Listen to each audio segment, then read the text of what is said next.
Hello po Attorney Tam, nandito na naman tayo sa huling vlog sa Korea. Dahil pauwi na kami mamaya. Last day na namin ngayon. Nandito tayo ngayon sa may Namsan Park. Namsan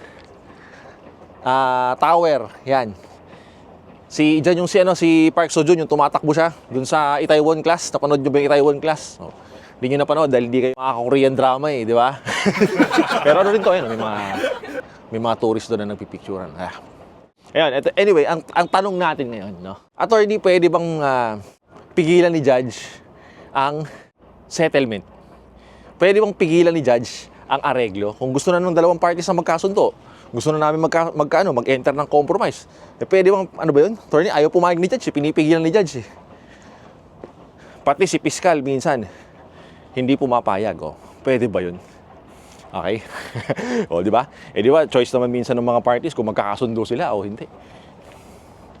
Pero, pwede bang pigilan ni Judge kahit nakagustuhan na ng mga parties?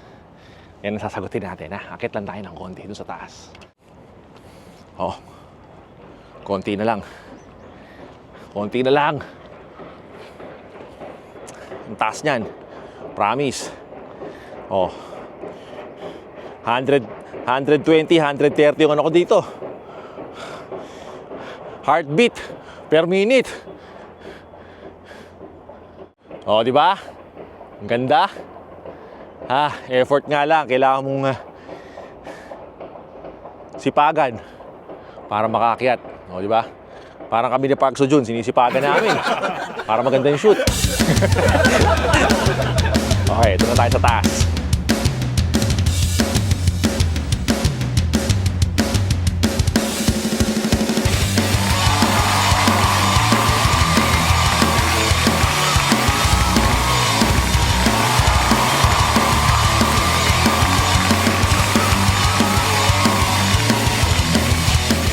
Balik tayo sa kanyang usapan, Di ba? Gusto ng mga parties magkasundo, yung defendant, yung accused, yung complainant, yung plaintiff. Nagkasundo sila na gusto na namin tapusin na yung Gusto na namin ito na yung dulo pala. Ito na pala yung dulo, wala nang mapupunta. Pero doon, malawak pang park yun. Tsaka ito, sobrang nito, sobrang taas. Ayan narating na natin yung dulo.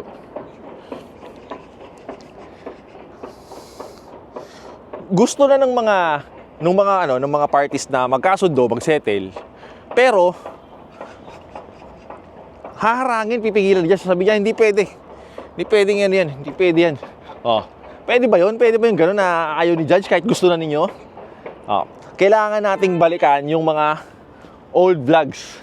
Kailangan yung panoorin yung mga vlog natin na areglo, mediation, okay? Yung mga vlog na yan, dyan pa lang, medyo magkaka-idea na kayo kung bakit may mga pagkakataon na hindi pwedeng mag-areglo or mag-settle kahit na gusto na nung mga litigante, nung complainant, nung accused. Bago tayo pumunta sa criminal case, sa sample lang ko muna kayo. Sa civil case. Ito mabilisan. Yung mga gusto dyan mag-file ng annulment. Yung mga nullity of marriage. Yung mga gusto nang severe na yung marriage nila para mapangasawa na nila yung mga bago, mga jowa-jowa, mga babe-babe nila. Dahil sa mga kaso ng annulment, walang mediation dyan. Okay? With regard to the marriage. Hindi kayo pwedeng magsabi kay Judge, Your Honor, pwede bang dalhin nyo muna kami sa mediation kasi doon magkakasundo na kami, mag-uusap na kami, talagang magpipirmahan na kami, hiwalay na kami. Hindi pwede. Merong mini-mediation dyan, alam nyo kung yung mga properties, yung mga mayayaman, yung mga kadalasan, yung mga artista naghihiwalay. Nagme-mediation sila, pero ang pinag-uusapan nila doon is yung paano yung hatian nung mga nila, nung mga ari-arian nila. Yan Pero yung usapan na okay na, attorney, hiwalay na kami. Talagang hindi na kami nagsasama, attorney. Iba na yung sinasamahan namin, iba na sinasamahan niya, iba na sinasamahan ko. Hindi niyo pwedeng pagkasunduan yun doon. Against public policy yun. Hindi yun kasama sa mini-mediation. Hindi papayag si Judge na magkaroon kayo ng kasunduan ng ganun.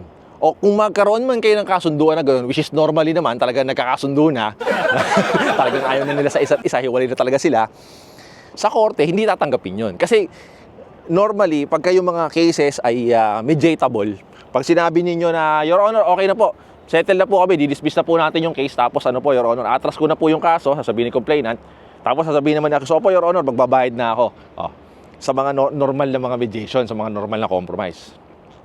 Pero, pagdating natin sa mga civil case yan, yung mga nullity of marriage, mga legal separation, ang pwede nyo lang aregluhin dyan is yung mga hatian-hatian ng mga properties. Pero yung cause of action mismo, yung hiwalayan, hindi pwede. Sa civil case yan, ha? Nasa batas kasi yun. Batas mismo nagsasabi. Kaya si judge mismo, susunod siya, sasabihin niya, hindi pwede. Hindi kayo pwede magkasundo na, hiwalay na talaga kayo. Magta-trial tayo, titignan natin kung may grounds for annulment. Okay? Sa civil case yan. Punta tayo sa criminal case. Total, nakalakad naman ako dito sa ano na to, sa fortress na to, tungkol na to. Layo pa kasi niya, no? Binaba ako. Hanap ako ng paraan para makababa ako dito sa garden. Ang gaganda ng mga flowers, oh. Mahilig kasi ako sa flowers. Kasi, sa criminal cases, ayun na, medyo mas marami na ako na-discuss dyan sa mga vlog natin ng mga lumay, areglo, mediation. Yung mga vlog na yun, yung areglo, mediation, hindi ako yun, ibang tao yun. Ibang attorney yun, hindi si attorney Tom yun. Ibang katawan ang ginamit. Pwede talagang pigilan ni judge, o pwedeng harangin ni judge, or pwedeng i-deny ni judge yung mga are-areglo, mga compromise sa mga criminal cases, yung iba, some, not all, syempre. Kasi mas gusto ng husgado na nagkakasundo yung mga parties, right? Pero meron talagang hindi pwedeng payagan. Okay? I-deny ni judge yan. O kaya kahit i-request niyo na, Your Honor, ako ilang beses ko nang na-experience yan eh. Kahit yung nagugulat nga ako kasi kahit yung mga simpleng mga kaso, yung maliliit na kaso, may mga bagong rules pala na na hindi siya pwedeng dalhin sa mediation. Mga ganyan. Nagulat lang naman ako. Doon kami umakyat kanina. Ito nga, experience ko unjust vexation, alam nyo ba yun? Unjust vexation. Panoorin nyo yung kasong walang warrant. Biruin mo yan, may case kaming ganyan, hindi ko nasabihin kung saang court, kung saang city. Noong sinabi ko na, Your Honor, can we move to bring the case to mediation? Kasi po, willing na po magkasundo yung mga parties eh. Sabi ni judge, wait lang, tingnan natin sa rules Sabi ko, teka, ano to? Unjust vexation to Yung pala, parang nagkaroon ng bagong rules kung ano yung mga pwedeng. Hindi ko alam kung until now, matagal na kasi to eh. Ayun nga, pagdating, attorney, hindi pwede. Hindi natin pwedeng dalhin sa mediation yan. Manoorin niyo yung mediation. Unjust vexation, nasa yung kasong walang warrant. Ibig sabihin, napakaliit na kaso. Minsan nga walang kulong yan. Minsan lang yan, fine lang yan 5,000, 2,000. Ganyan lang yan. Tapos sabi ni judge, hindi daw pwede. Doon ako nagalit. Sabi ko, Your Honor, hindi pwede yan. Sabi ko, okay, Your Honor. Yun ang sinabi ni judge. Akalaan mo yun. Si judge ang may authority, ang may power sa korte niya yun, kung tatanggapin niya yung mga kasunduan ninyo, yung mga litigante. Tulad ko, di ba, nangyari sa akin napakaliit na kaso, hindi pwedeng mag-mediation. Sino kayang yan? Sino kayang hari yan? Sino kayang warrior yan? Ba? Ganda.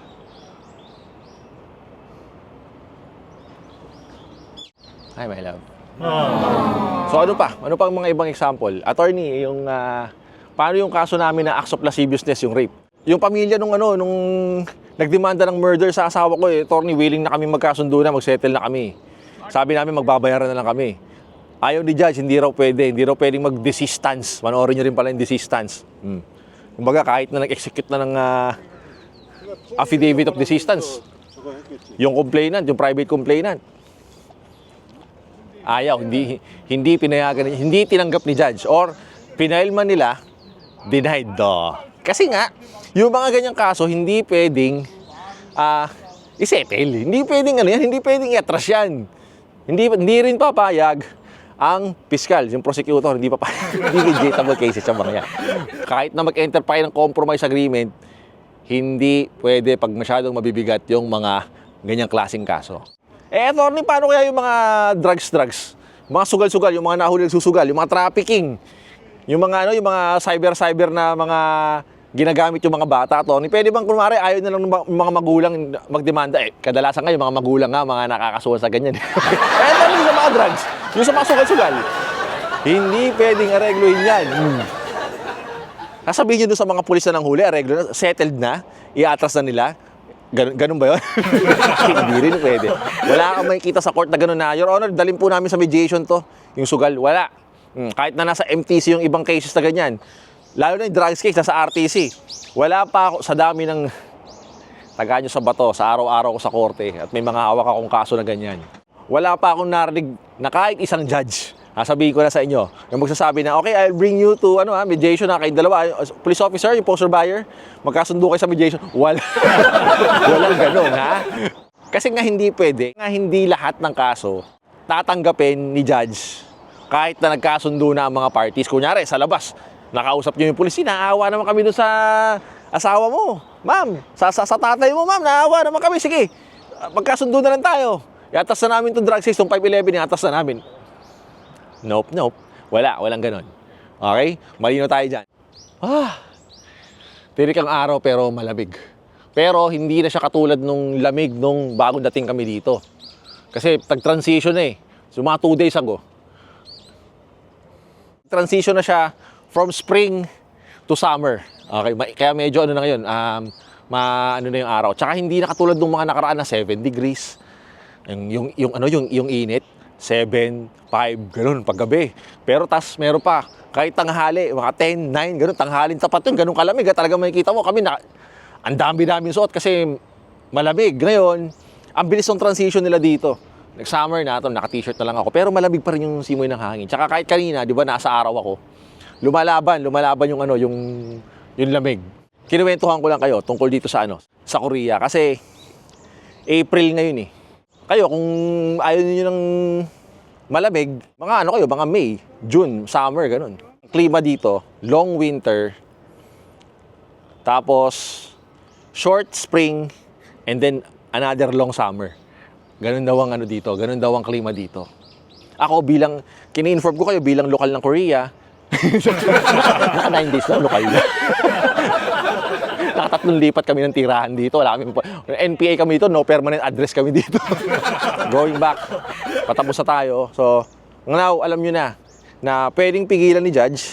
Si Judge ang masusunod. Ayaw pumayag ni Judge na magkasundo kami at attorney.